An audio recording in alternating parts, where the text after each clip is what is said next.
Hello, Sandeep. This is Sudhanshu here, and as you know me, and it's a pleasure being with you. Thank you for giving me the time to talk to you.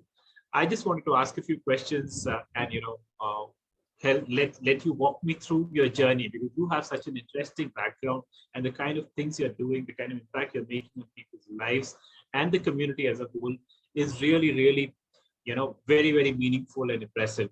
And of course, we should definitely talk about the concept of renewalism and the book that you've, such a popular book that you've written.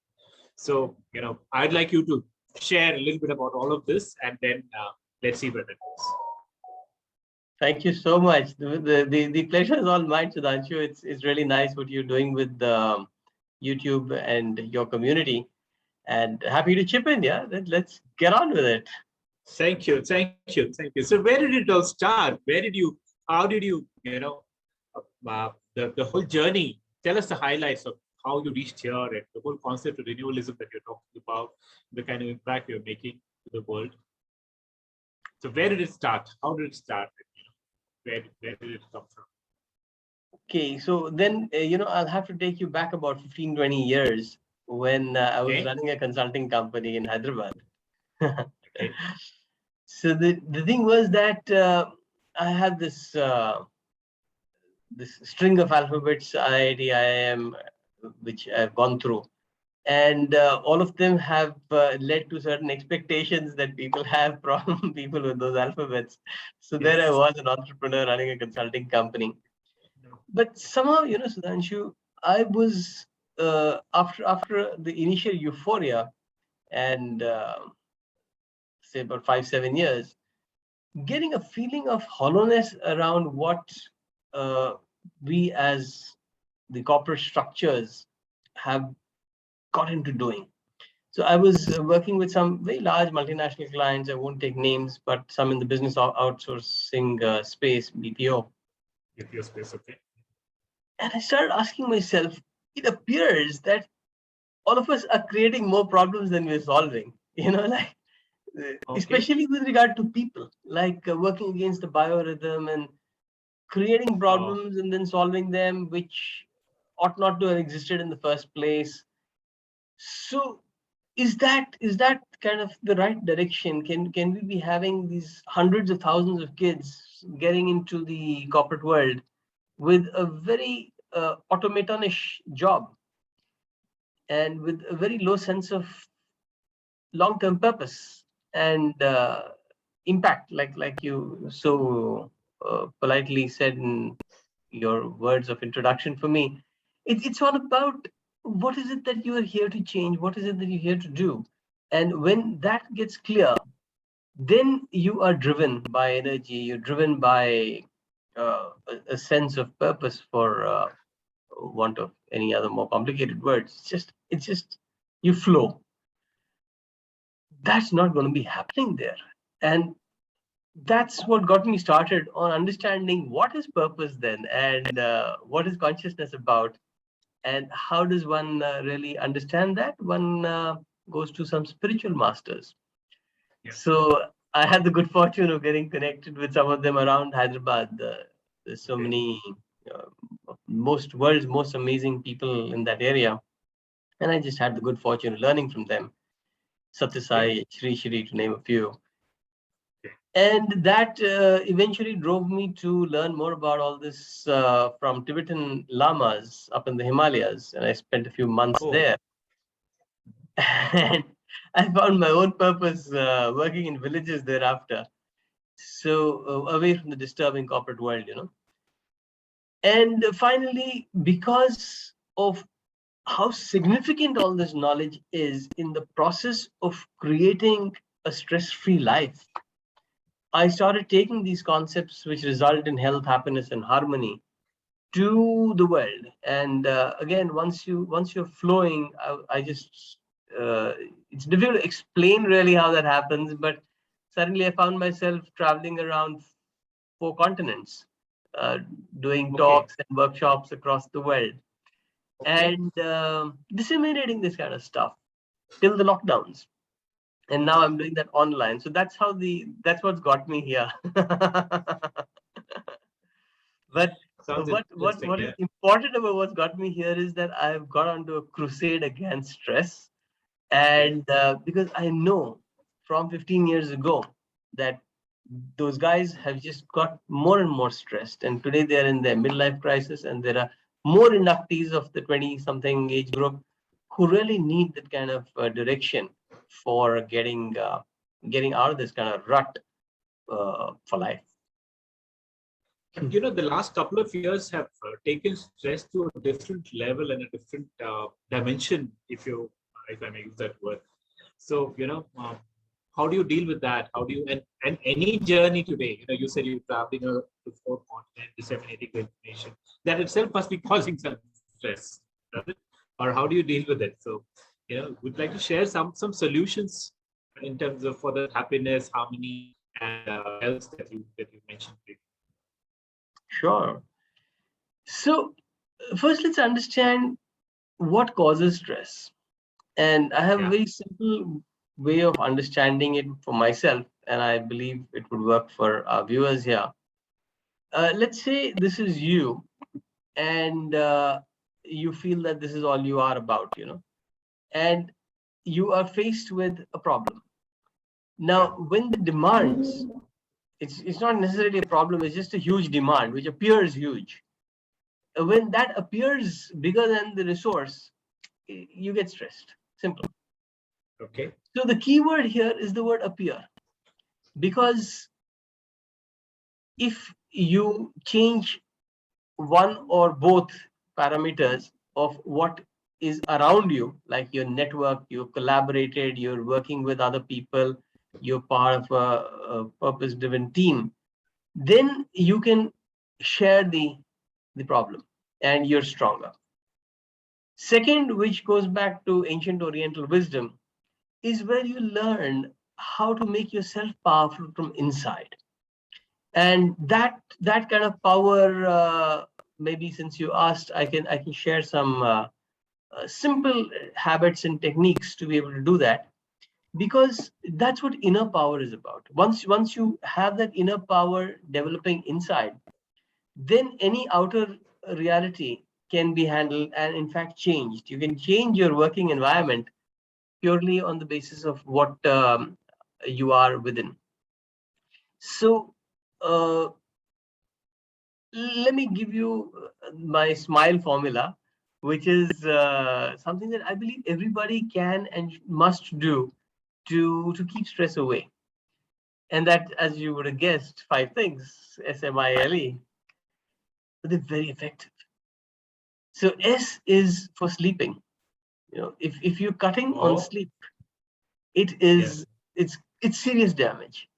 I mean, I won't go into the yin yang of this thing, but just to spark curiosity of our viewers, think about it. They say through their meditative research over thousands of years that when we sleep, the energy comes in from the outside into a central channel. Okay, so we get powered in the central channel, the inner power. Now, where are your endocrine glands? Everything that causes you stress, from the pineal glands to the adrenaline glands to the thymus, thyroid, all of that, where is that? That's right here in our central channel, right? So if you're sleeping right, you're powering that. Think about it. Okay. So there's a scientific medical reason for this. Yeah. Yep. And I've read that sleep is perhaps the most important thing for good health. If you are sleeping well, you're taking care of a good part of your health. Then rest is easier to take care of. Totally. I don't know how correct that. Yeah. No, that's absolutely right, because your enzymatic system, your pancreas, everything is on that central channel. So your metabolism is good, your hormonal activity is good, your endorphins are acting favorably for you, and that's so important. Second is M, which is meditate. But again, I would not encourage people to spend more than 5 minutes meditating in a day. Anything more than that, you're wasting your time. Yeah. What's your take on that? That's interesting, because I see most of the gurus and most of the meditation experts, there are plenty of them going around these days. They talk about meditating for 30 minutes, 90 minutes, 60 minutes, and kind of, double-digit numbers for sure. And they say the longer you meditate, the calmer you are, the better you are in control of your situation. And here you are, the devil's advocate, saying just 5 minutes. So that is making me curious. I'm going to go a level deeper then. I'm going to say that's 5 minutes a day, not more than 30 seconds at one point, at any point in time. So do 30 seconds 10 times a day. That's well, that seems like a easy way to do it. Breaking it into small chunks of 30 seconds. But is it really impactful? Is it effective? Yeah. I'll give you the reason for it. It's just as logical as this whole yin yang business of the endocrine system was. It is that if you are spending more than 30 seconds, you're going to be distracted. You're going to have thoughts. You're going to chase those thoughts, right? But if you are seriously just focused on your in-breath for 5 seconds and your out-breath for 5 seconds, that's a 10-second cycle. You can hold your thoughts and just follow the mind, right, with the breath. Yeah, for 3 cycles and 30 seconds is done.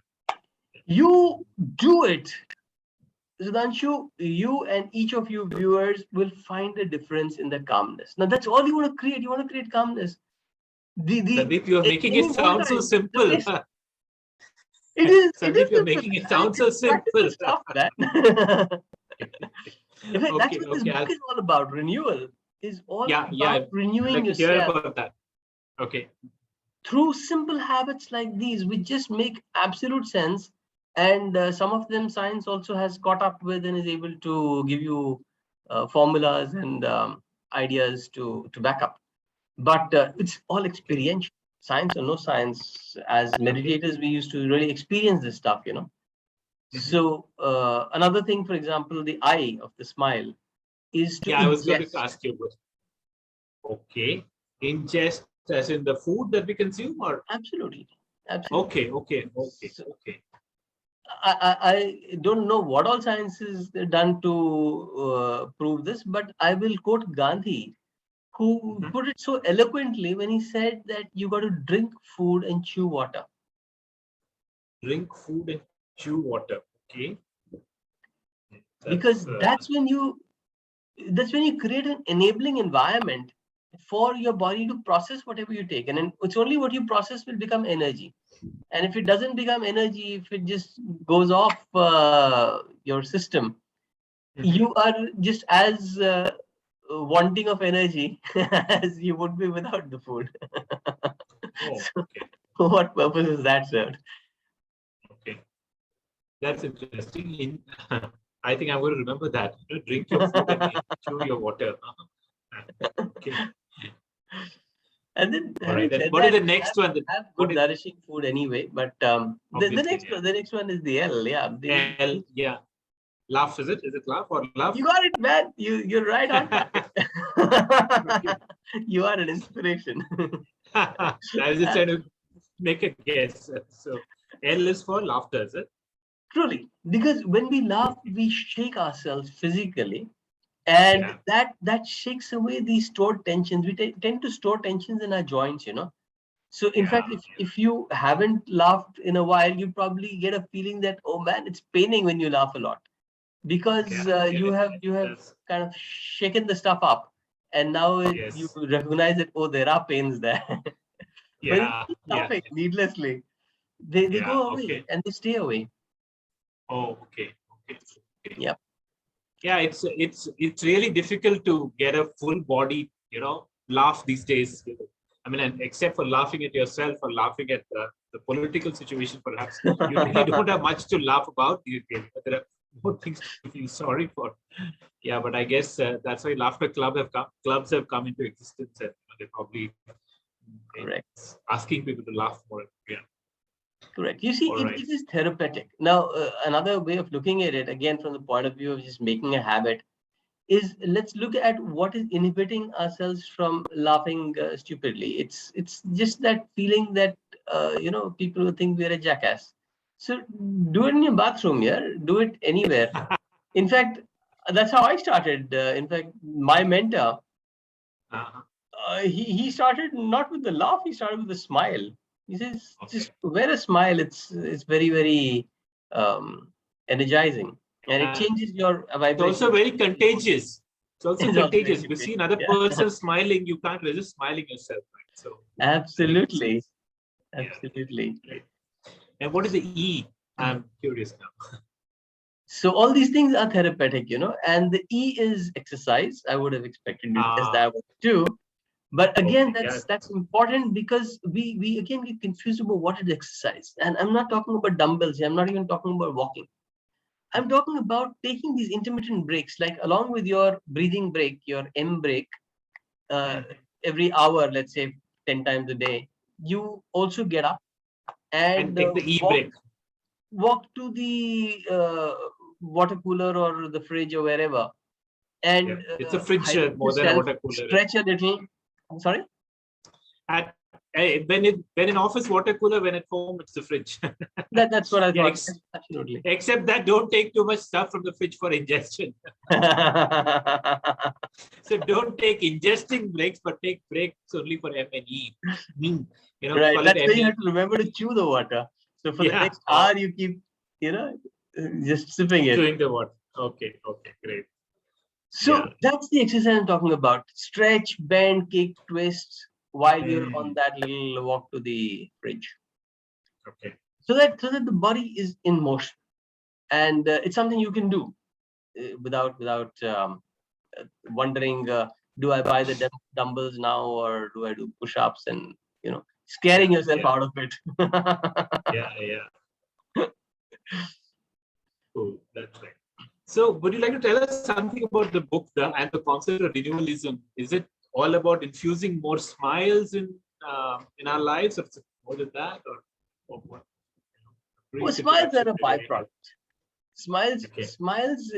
One way of doing it is just getting focused on doing it in the bathroom and in the mirror and realizing how stupid you look. And then when you're interacting with somebody, you remember how stupid that smile looked in the mirror, and you'll have a genuine smile on your face.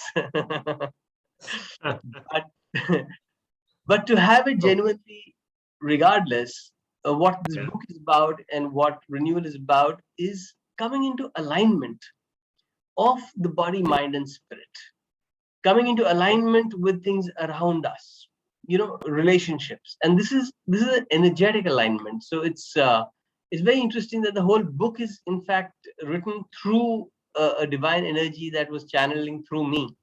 And I've written a little about that on the website renewalism.com. So I'd encourage all of you watching to hop Take across a to look at. renewalism.com, take a look.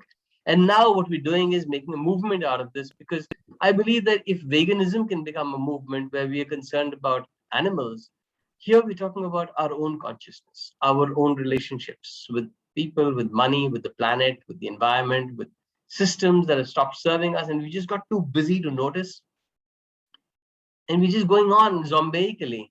Whereas if we Yeah. get back and get into that alignment, we have the power to change things. Yeah.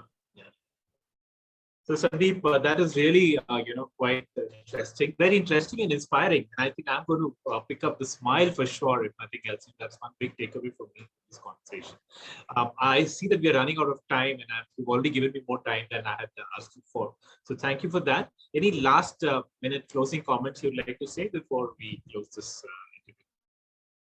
Well, it's really, really good to be able to have this conversation.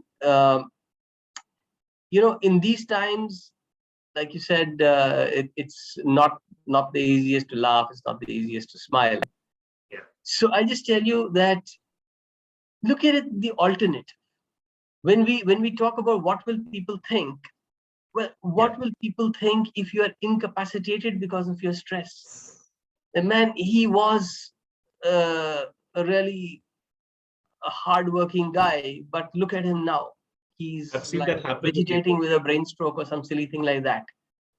Yeah. Now, what will people think? So I think in a closing remark, I just say that don't bother about what people would think, because they would think something or the other anyway. You do Yeah. what's good for you preventively, and get other people to start doing it, so that everybody thinks that, hey, that's a good idea. And that reminds me of a famous Hindi song. I don't know if you know this, called कुछ तो कहेंगे लोग कमाएंगे ना. So so Absolutely. It's a beautiful number. kidding. Yeah, it's a beautiful number. So, but very pertinent to what you said. Very, deep, deeply meaningful in that sense. So, thank you, Sandeep. Thank you very much. I can't thank you enough for giving me this time and such valuable nuggets in such a short time. I encourage everybody to go to the website renewalism.com and also go to the book Renewal by Sandeep, and look forward to hearing more about your programs and the movement that you've started about renewalism. And it'll be great to witness it. And and until then, just smile. That's what I'm saying. Thank you once again, Sandeep. Thank you. Thanks everybody for tuning in. Have a great day. Thank you, Sandeep.